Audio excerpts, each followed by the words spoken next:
હમણાં ઘણા મિત્રો જોડે વાતચીત થાય છે, મળવાનું થાય છે, તો ખબર પડે છે કે 30થી 40% લોકો જોડે પોતાના ટુ વ્હીલરનો વીમો હોતો નથી, બાઇકનો, એક્ટિવાનો વીમો લેતા જ નથી.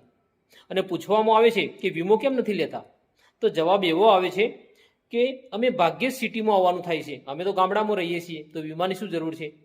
ઘણા મિત્રો એવો પણ જવાબ આપે છે કે બધા પોલીસવાળા ઓળખે છે, વીમાની શું જરૂર છે. પણ હમણાં એક મારા મિત્ર જોડે એવી ઘટના બની કે તમને લાગશે કે વીમો હોવો જોઈએ.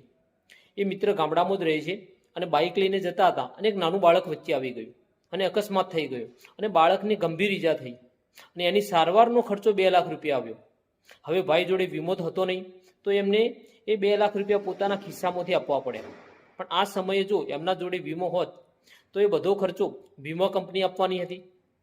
અને હવે તમે જ નક્કી કરો કે ફક્ત 843 રૂપિયામાં થર્ડ પાર્ટી ઇન્સ્યોરન્સ મળે છે, તો 2 લાખ શું કરા ખર્ચવા છે.